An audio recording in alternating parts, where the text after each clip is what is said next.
Hello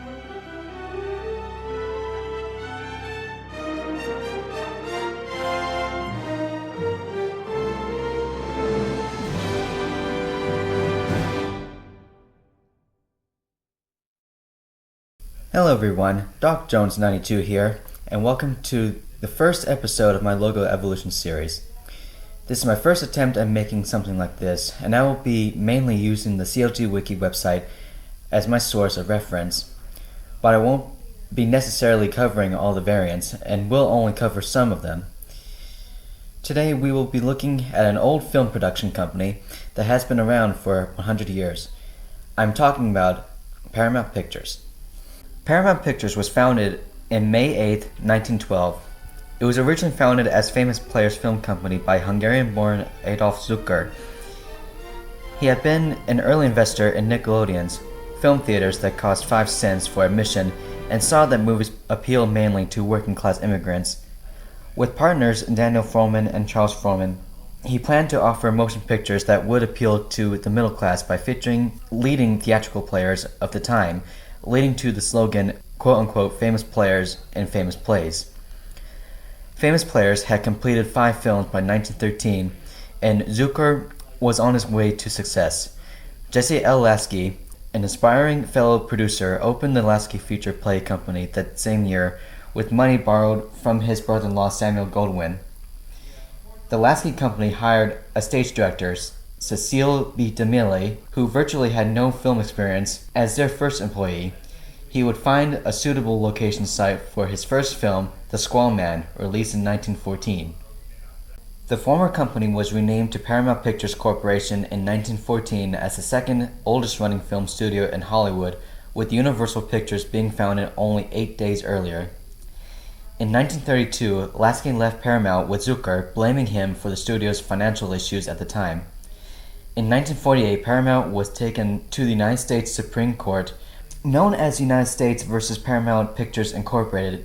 This case resulted in studios being forced to divest themselves of their theater holdings and, in addition to the concurrent rise of television, would mark the beginning of the end for the old quote-unquote studio system.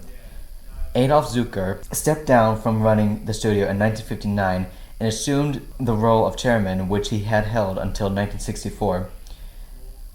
On March 24, 1966, Paramount was acquired by Gulf Plus Western Industries, which later became Paramount Communications on June 5, 1989. Lucille Ball's Desilu Productions and the Desilu lot were brought under Paramount's control as part of the acquisition by Gulf and Western, and Desilu was renamed to Paramount Television in 1967. Paramount Communications merged with Viacom on March 11, 1994. 11 years later, on December 31, 2005, Viacom split into 2 companies, one retaining its original name, inheriting Paramount, MTV Networks, and BET Networks, and the other being named CBS Corporation, inheriting Paramount's television production and distribution arms, currently known as CBS Studios, CBS Media Ventures, and Paramount Global Content Distribution, respectively, with both companies owned by National Amusements. One day later, Stage M, where movies and television shows such as Wild Things, City Hall, The Wedding Singer, Executive Decision, and Star Trek The Next Generation scored there, permanently closed and was demolished 2 years later to house a new post-production facility. Television rights to Paramount's library are currently handled by Trifecta Entertainment and Media. On March 4, 2013, Paramount relaunched its Paramount Television division, now known as Paramount Television Studios. On August 13, 2019, it was announced that Viacom and CBS would reunite and merge to form Viacom-CBS. The merger was completed on December 4, 2019. Viacom-CBS was renamed to Paramount Global on February 16, 2022. Now, without further ado, let's get into the logos.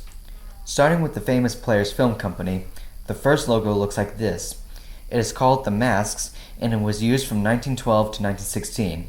On a black background, we see 2 masks alongside a mirror, or a simple oval, which reads, "Produced by the Famous Players Film Company, Adolf Zucker Presents." There are 3 variants. The first one has the text distributed by Paramount Pictures Corporation appears below.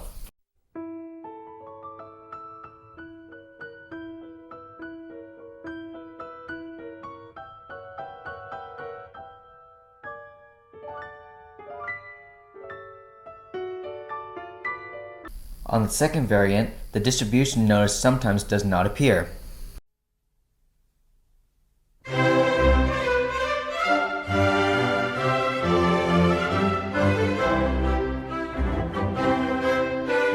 And on the third variant, mostly on Poor Little Peppina and possibly other films, the mask and the mirror are different and a different font is used.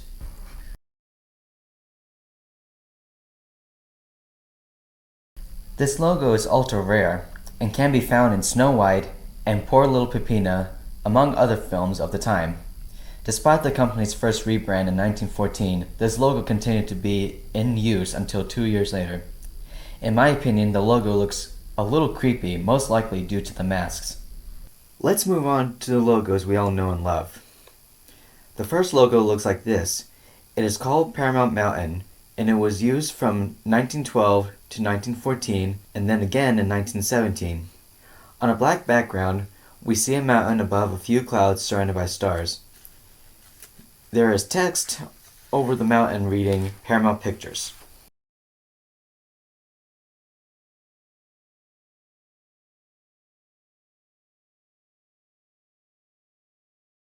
Depending on the film, there is a different variant where the colors are different. This logo is also ultra rare.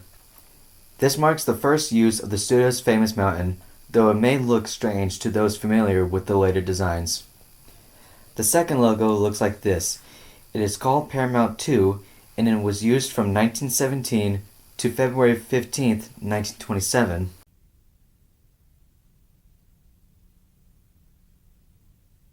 Despite being smaller, the 1917 logo is different from the 1914 version, due in part to the different cloud design. Onward to the third logo. It looks like this. It is called Paramount Mountain 3, and it was used from January 18, 1926 to May 17, 1955. We see a snow-capped mountain against a dark sky with clouds that look like smoke. Encircling the mountain are 24 stars accompanied by the text in a majestic script font overlapping the mountain, a Paramount picture. At the end of the movie, we see quote-unquote "the end" in script overlapping the company name.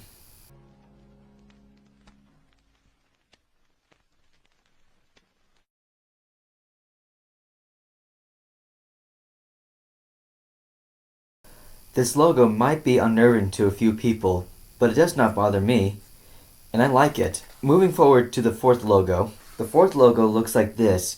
It is called Paramount Mountain 4, and it was used from 1934 to 1949. From 1934 to 1936, we see a mountain shooting above a cloud deck with a ring of 19 or 24 stars. In an unusual font, we see a Paramount picture.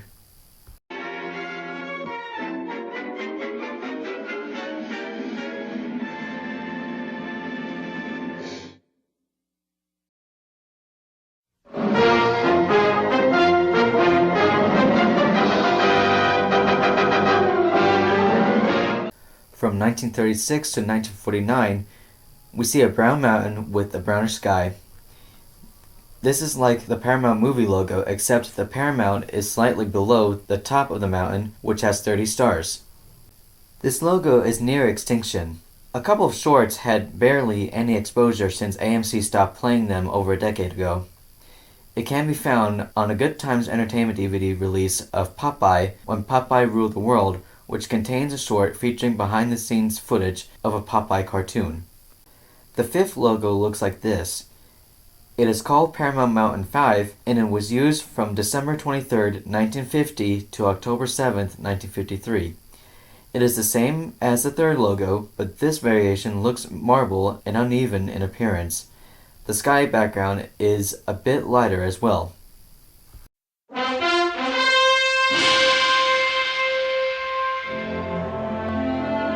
On films from up until the 1953 release of Shane, there is a variant with the logo appearing closer.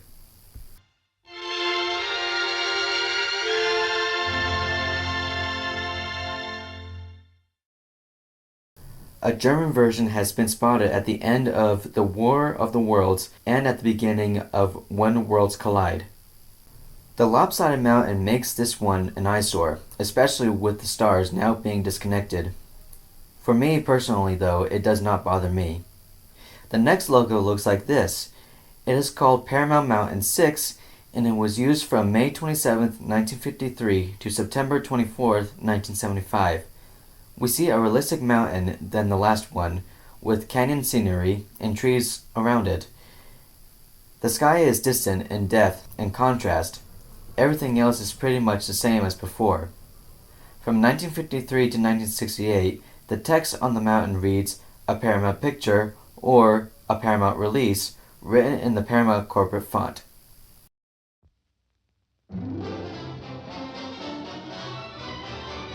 From 1968 to 1975, the Paramount text in the same font is seen on the mountain's peak with the stars encircling the mountain.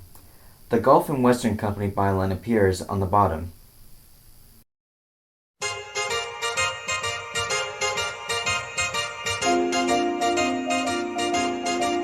I love this logo so much. It is my favorite logo of the 1960s and 70s. Let us move on to the next logo. Called Paramount Mountain 7, it was used from October 8, 1975 to December 12, 1986, and was seen again on May 24, 1989. In this logo, we see the same mountain from the 6th logo, only slightly less detailed. 22 white stars encircling the mountain fade in all at once, followed by the word Paramount on the mountain's peak in a redone script font. The Gulf and Western byline, now with each word stacked, and a registered trademark symbol also appear at the same time below it. The scene then crossfades to a navy blue version of Paramount's print logo, with the stars still in white on a light blue background.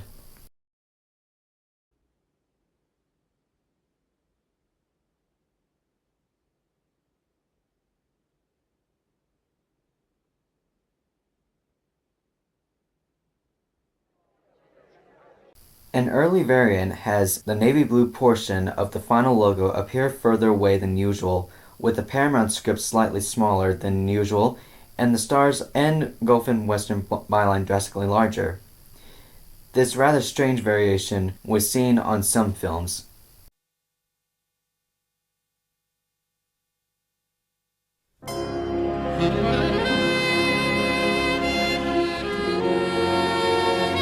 This logo is common and can be found on most release versions of Paramount's mid-70s to mid-80s output. Most films released on VHS, DVD, and Blu-ray, as well as television prints, have this logo intact or restored as well. While it is not a favorite of mine, I still like it. I love the use of the blue background at the end. The 8th logo is my second favorite from Paramount. It is called Paramount Mountain 8 and it was used from December 12, 1986 to October 7, 2003. We see a model of the mountain with a CGI lake in front of it and a light blue-yellow gradient sky with a yellow sunset behind it. As the sky darkens to red-blue, the camera zooms towards the mountain as 22 silver CGI stars fly from the bottom left and encircle the mountain. The Paramount script, redone in a shiny silver color, then fades in on the peak of the mountain along with the registered trademark symbol. The following 3 bylines fade in below.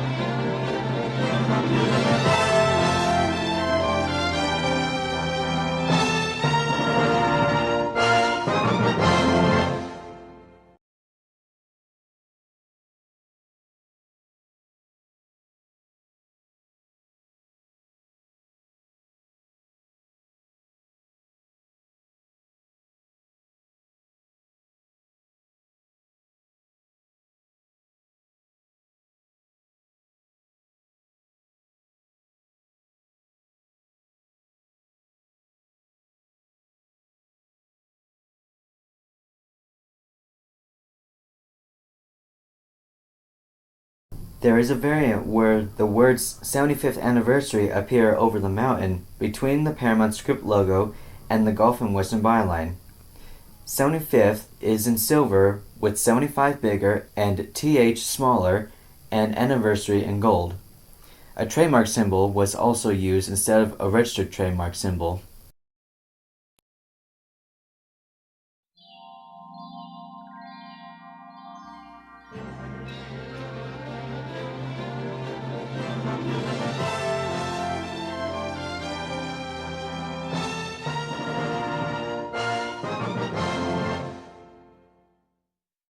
This logo is very common, even though the logo has been officially retired for over 20 years. While it has been plastered on some television airings and video releases of Paramount films, as well as some remastered and restored prints, most of these still retain their original logos. To me, it looks beautiful from the 1980s and 90s. I love the design of the CGI mountain model, and I love the red and blue gradient of the sky. It is also favored to many in the logo community thanks to its seamless use of models and CGI, as well as its fanfare and appearance on many popular films in the late 1980s and 1990s. The next logo looks like this. It is called Paramount Mountain 9, and it was used from March 1st, 2002 to June 5th, 2012, and then seen again on November 9th, 2012, and was seen one more time on August 25th, 2015. From a black background, we pan down from a starry sky to a set of clouds. As the camera slowly zooms backwards, a few comet-like objects fly down and reveal themselves as the trademark Paramount stars that zoom past the camera. The familiar Paramount script with the gold border zooms out to show we had been watching a reflection which fades to white all along as a total of 22 stars shoot past the script and encircle the mountain behind it. The script continues to zoom out before taking its place of the mountain. The Viacom byline then fades in below the logo.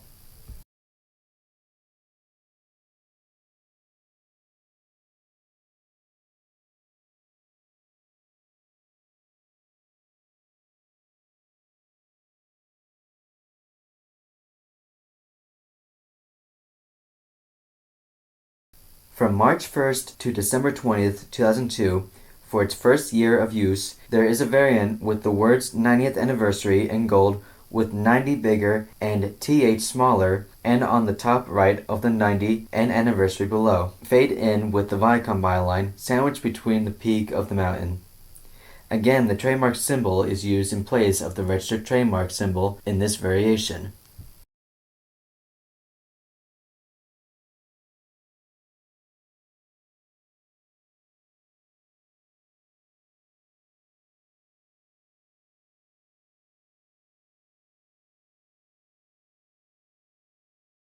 There is also a variant with the 1987 fanfare, which fits very well with this logo, is used as a tribute to its composer Jerry Goldsmith, who passed away in July of 2004.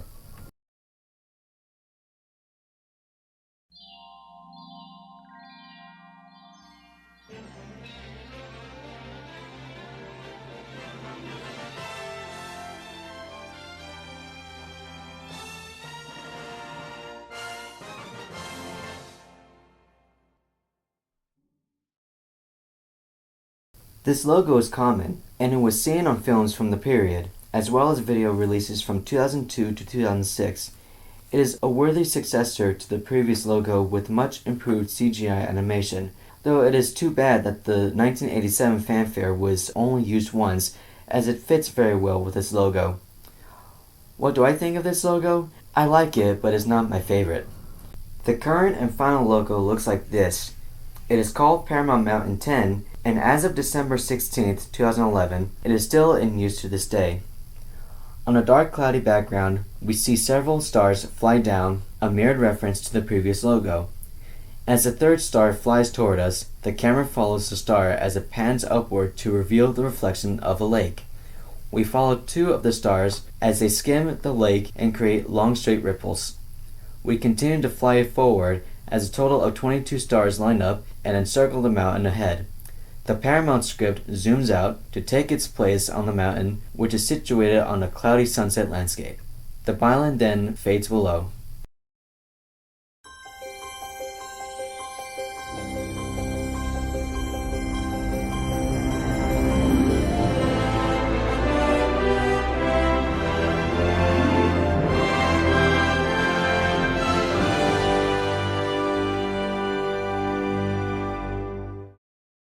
In 2012, there is a variant with the text 100 years to celebrate Paramount Pictures' 100th anniversary. A bright light shines to reveal the 100 years text with 100 bigger and years smaller before a smaller Viacom byline fades in underneath.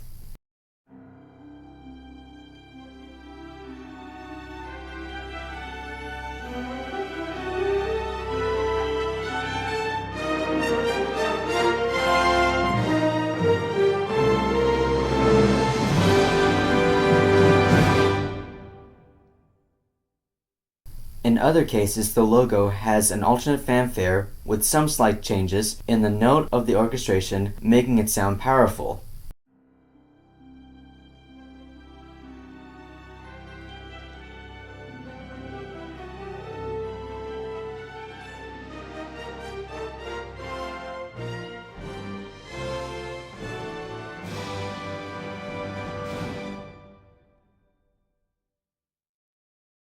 On some television airings of films, the 1987 fanfare is used due to sloppy plastering.